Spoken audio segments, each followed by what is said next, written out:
Bonjour à tous, dans cette vidéo on va parler d'une matière importante de la deuxième année de droit qui est le droit pénal, matière également appelée droit pénal général dans un certain nombre d'universités.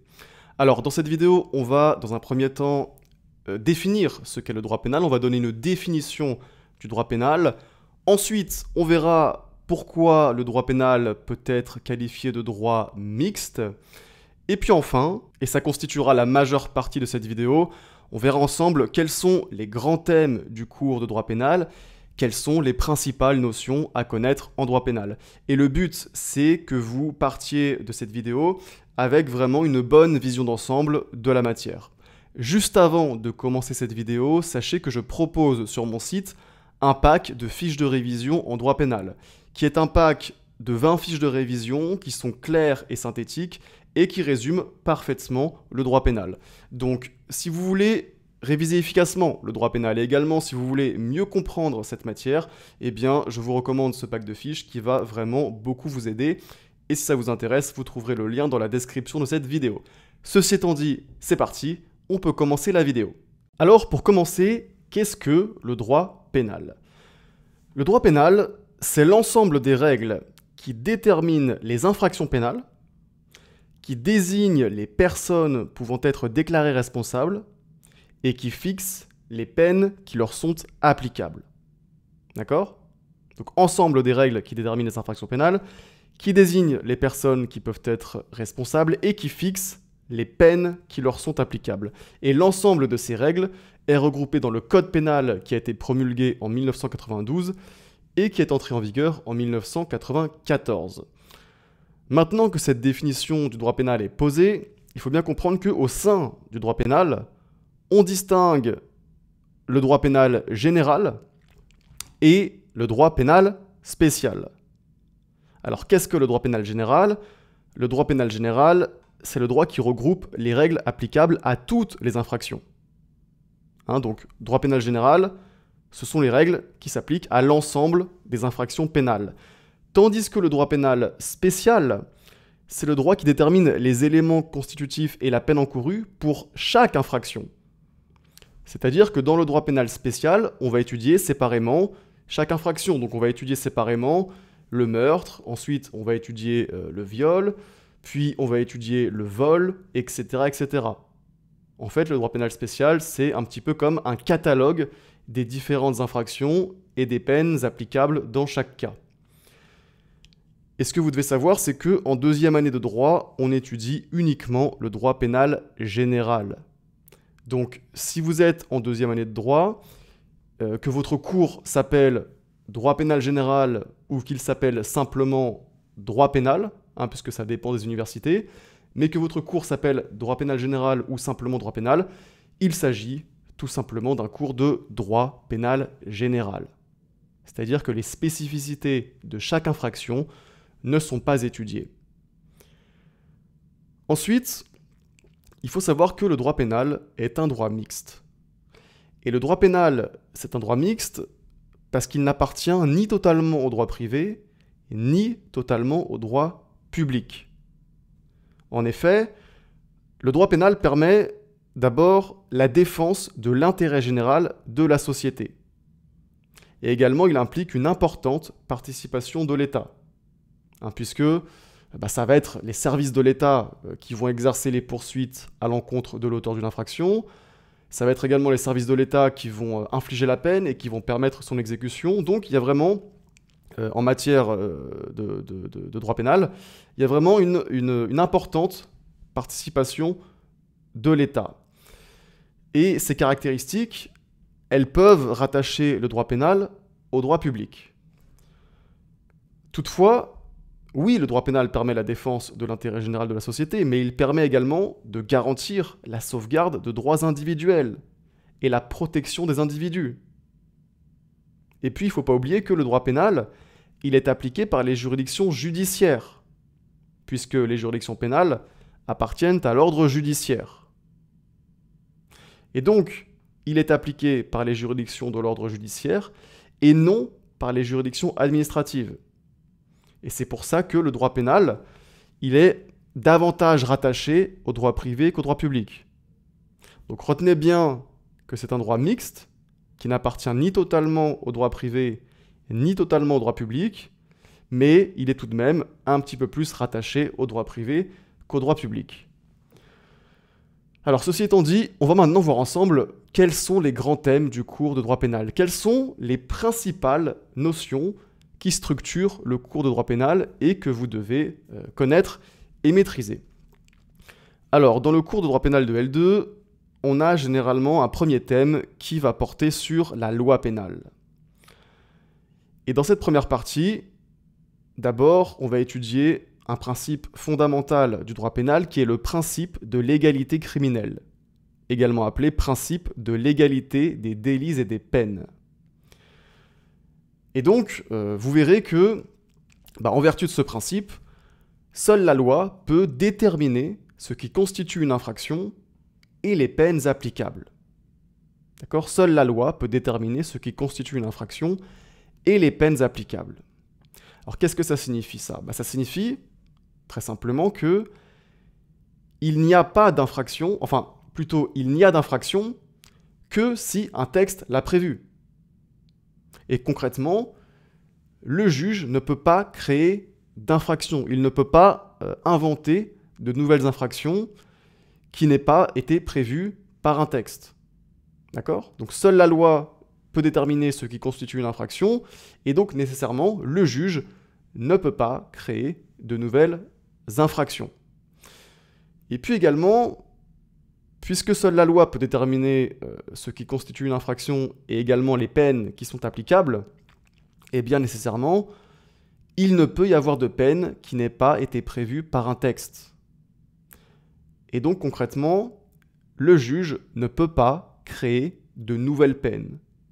Il ne peut pas non plus, concrètement, il ne peut pas infliger une peine qui n'est pas prévue par un texte.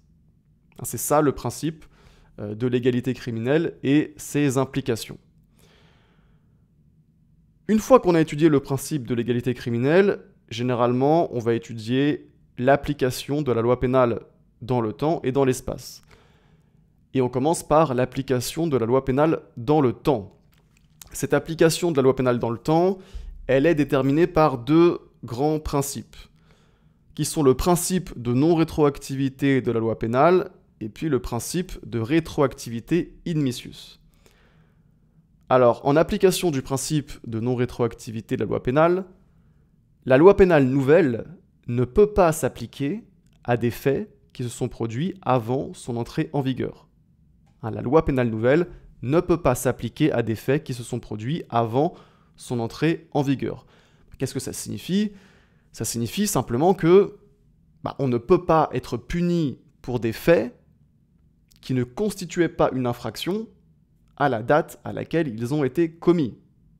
Et de même, on ne peut pas se voir infliger une peine qui n'était pas encourue au moment des faits, puisque la loi pénale nouvelle ne rétroagit pas, elle ne s'applique pas à des faits qui se sont produits avant son entrée en vigueur. Mais il faut bien comprendre que ce principe de non-rétroactivité de la loi pénale, il ne s'applique en réalité que si la loi nouvelle est plus sévère. Puisqu'en effet, une loi nouvelle plus douce, c'est-à-dire qui supprime une incrimination ou qui prévoit une peine moins lourde, eh bien une telle loi s'appliquera aux faits commis avant son entrée en vigueur. Ça, c'est ce qu'on appelle la rétroactivité in missus. Et puis en ce qui concerne l'application de la loi pénale dans l'espace, eh bien, il faut savoir que, en vertu du principe de territorialité de la loi pénale, la loi française s'applique dès lors que l'infraction a été commise sur le territoire français. Et ce, peu importe la nationalité de l'auteur ou de la victime. Donc ça, c'est pour ce qui concerne l'infraction commise en France. Et puis pour ce qui concerne l'infraction commise à l'étranger, il faut savoir qu'en principe, la loi française ne s'applique pas à une infraction commise à l'étranger. Ceci étant dit, il existe tout de même plusieurs exceptions. Donc il existe plusieurs cas où la loi française va s'appliquer à une infraction commise à l'étranger et vous étudierez ces différents cas dans le cours de droit pénal. Et puis enfin, cette partie sur la loi pénale, c'est l'occasion d'étudier un autre grand principe du droit pénal qui est la classification tripartite des infractions.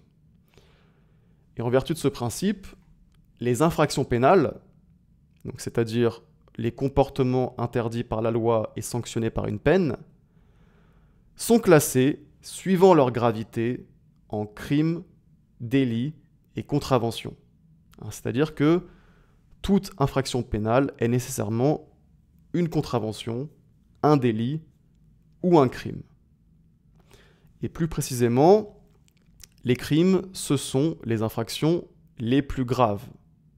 Et ils sont punis d'une peine de réclusion d'une durée supérieure ou égale à 15 ans. En ce qui concerne les délits, ce sont les infractions de gravité intermédiaire, qui sont punis d'une peine d'emprisonnement d'une durée maximale de 10 ans et ou d'une amende d'un montant de 3 750 €. Et puis enfin, les contraventions, ce sont les infractions les moins graves, qui sont punies d'une amende d'un montant maximum de 1 500 €.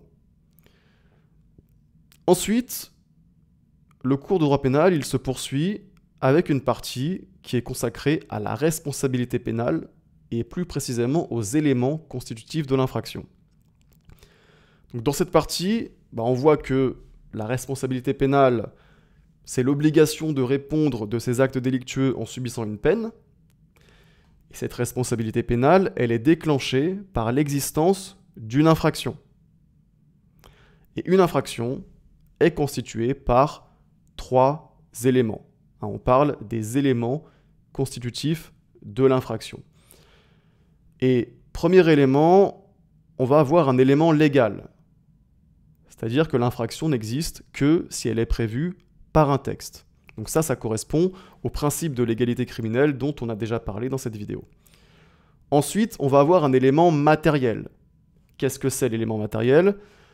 C'est tout simplement le comportement qui est réprimé par la loi. Et puis enfin, on va avoir un élément moral qui correspond à l'attitude psychologique de l'auteur du comportement réprimé par la loi.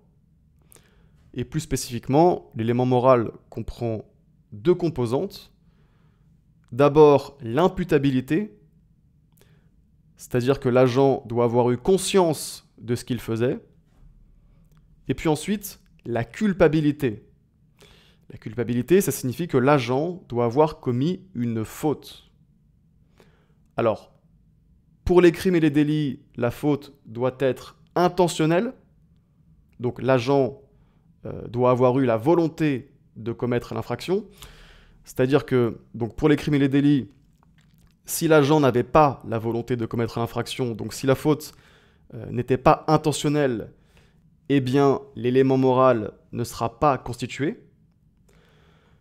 Et en revanche, pour ce qui est des contraventions, la faute peut tout à fait être non intentionnelle, c'est-à-dire résulter d'une imprudence. Donc pour les contraventions, il n'est pas nécessaire que l'agent ait eu la volonté de commettre l'infraction. Une simple faute d'imprudence, une simple faute de négligence est suffisante pour que l'élément moral soit constitué. Et donc retenez bien 3 éléments constitutifs de l'infraction: élément légal, élément matériel et élément moral. Et dans le cours de droit pénal, vous étudierez plus en détail chacun de ces 3 éléments, et en particulier l'élément matériel et l'élément moral. Ensuite, on continue avec une 3e partie consacrée à l'irresponsabilité pénale, et plus précisément aux faits justificatifs. Puisqu'il faut bien comprendre que même si les éléments légaux, matériels et moraux de l'infraction sont constitués, eh bien, l'auteur de l'infraction ne sera pas pénalement responsable s'il existe un fait justificatif. D'accord ? Un fait justificatif. C'est-à-dire s'il a agi sur injonction ou par nécessité. En ce qui concerne l'injonction, on a 2 hypothèses. D'abord, première hypothèse, c'est l'ordre ou l'autorisation de la loi. Donc ne sera pas pénalement responsable la personne qui accomplit un acte prescrit ou autorisé par la loi. Donc à partir du moment où un acte est prescrit ou autorisé par la loi, si une personne accomplit cet acte, elle ne sera pas pénalement responsable. Et puis, deuxième hypothèse, ça va être le commandement de l'autorité légitime. Donc ici, l'idée, c'est d'exonérer de sa responsabilité pénale la personne qui a simplement exécuté les ordres reçus par sa hiérarchie. Et donc, n'est pas pénalement responsable la personne qui accomplit un acte commandé par l'autorité légitime, sauf si cet acte est manifestement illégal. Donc voilà pour l'injonction. Ensuite, on a, dans les faits justificatifs, on a la nécessité qui comprend également deux hypothèses. Première hypothèse, c'est la légitime défense. Qu'est-ce que la légitime défense ? Ça correspond à la situation où une personne commet un acte de défense justifié en cas d'agression. Donc, si une personne subit une agression et qu'elle commet un acte pour se défendre, eh bien, même si cet acte de défense pourrait potentiellement constituer une infraction, vu qu'elle se défend face à une agression, c'est un cas de légitime défense et elle ne sera pas pénalement responsable. Et puis, dans la nécessité, on a une deuxième hypothèse qui est l'état de nécessité, qui est la situation où, face à un danger, une personne va commettre une infraction par nécessité. Alors, quelle est la différence entre la légitime défense et l'état de nécessité ? Eh bien, contrairement à la légitime défense, l'état de nécessité ne suppose pas une agression provenant de celui contre qui va être commise l'infraction devenue nécessaire. D'accord ? Donc, dans la légitime défense, il faut une agression, tandis que dans l'état de nécessité, il n'y a pas besoin qu'il y ait une agression. Voilà donc pour les faits justificatifs. Ensuite, on enchaîne, le cours de droit pénal s'enchaîne avec une autre partie qui est consacrée au responsable pénal. Et dans cette partie, on voit que la personne pénalement responsable, ça peut être une personne physique, évidemment, mais ça peut également être une personne morale. Donc il existe une responsabilité pénale des personnes morales. Et en particulier, comme nous le dit l'article 121-2 du Code pénal, les personnes morales, à l'exclusion de l'État, sont responsables pénalement des infractions commises pour leur compte par leurs organes ou représentants. C'est ça la responsabilité pénale des personnes morales. Et dans le cours de droit pénal, vous étudierez qu'est-ce qu'on entend par organe, qu'est-ce qu'on entend par représentant, qu'est-ce que ça signifie pour leur compte, puisqu'il faut une infraction commise pour le compte de la personne morale, eh bien, qu'est-ce que ça signifie concrètement pour le compte ? Vous étudierez tout ça dans la partie consacrée à la responsabilité pénale des personnes morales. Et puis, concernant donc le responsable pénal, on apprend aussi que, bien sûr, on peut être pénalement responsable parce qu'on est auteur de l'infraction, mais on peut être aussi pénalement responsable parce qu'on est complice. Le complice, c'est la personne qui ne commet pas elle-même l'infraction, mais qui participe à sa commission.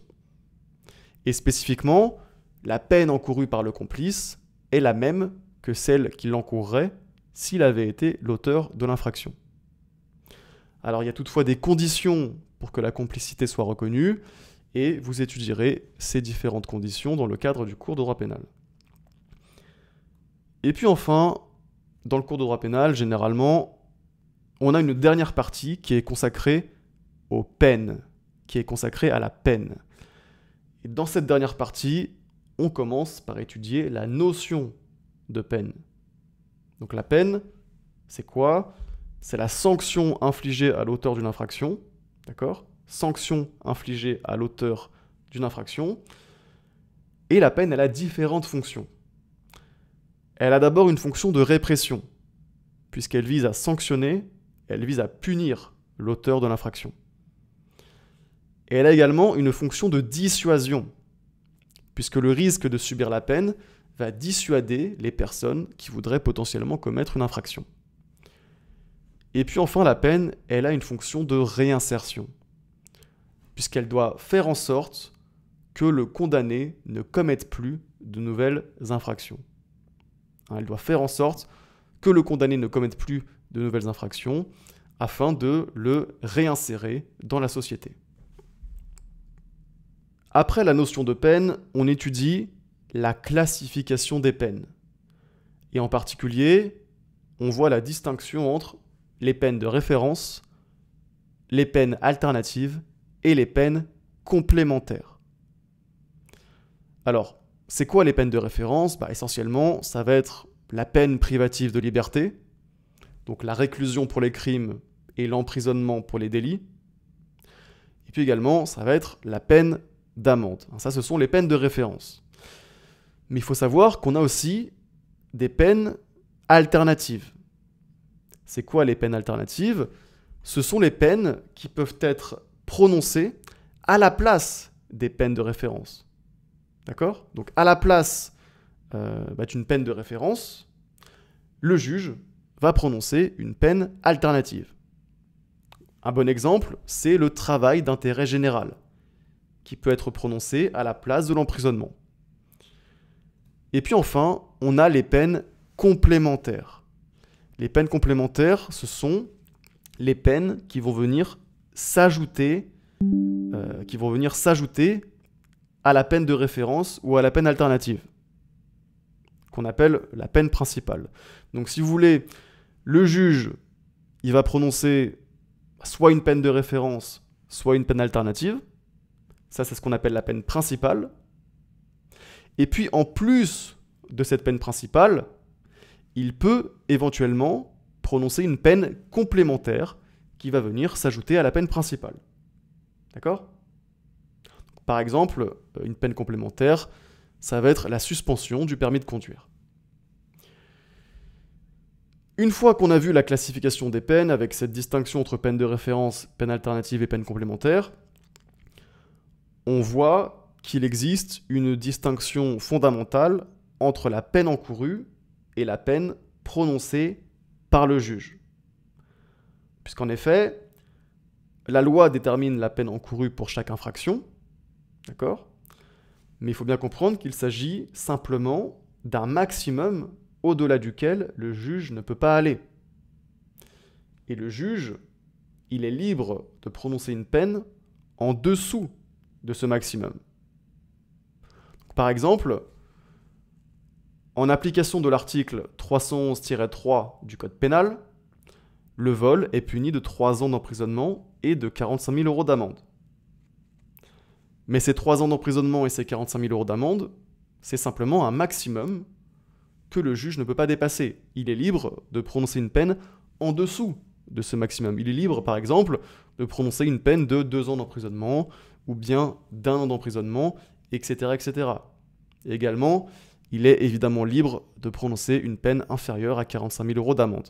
Ce qui est dans la loi, c'est simplement un maximum qu'il ne peut pas dépasser. Et le juge, il va déterminer la peine prononcée en tenant compte des circonstances de l'infraction et également de la personnalité de l'auteur de l'infraction. C'est ce qu'on appelle le principe de l'individualisation des peines. Retenez bien, principe de l'individualisation des peines. Et puis également, le juge, il va déterminer les modalités d'exécution de la peine. Puisqu'en effet, le juge, il peut décider, par exemple, d'un sursis, et il peut également décider d'aménager la peine, en recourant à des aménagements de peine, comme la détention à domicile sous surveillance électronique, la semi-liberté ou le placement à l'extérieur. Et puis enfin, cette partie sur la peine, elle se termine avec l'étude de l'extinction de la peine. Et ici, vous verrez qu'en principe, la peine s'éteint à la suite de son exécution, mais il existe des cas où la peine s'éteint alors même qu'elle n'a pas été exécutée. Et ces cas, ce sont la prescription de la peine, la grâce et l'amnistie. Et bien évidemment, vous les étudierez plus en détail dans le cadre du cours de droit pénal. Et ceci étant dit, on a donc vu ensemble quels sont les grands thèmes du cours de droit pénal, et c'est donc la fin de cette vidéo. J'espère vraiment que cette vidéo vous aura aidé à y voir plus clair sur le droit pénal. Maintenant, si vous voulez regarder d'autres vidéos de droit pénal, je vous mets à l'écran ma playlist de droit pénal qui comprend différentes vidéos sur les différentes notions du cours de droit pénal. Donc si ça vous intéresse, vous pouvez cliquer sur la playlist qui s'affiche à l'écran. Et sinon, je vous dis à bientôt pour une prochaine vidéo.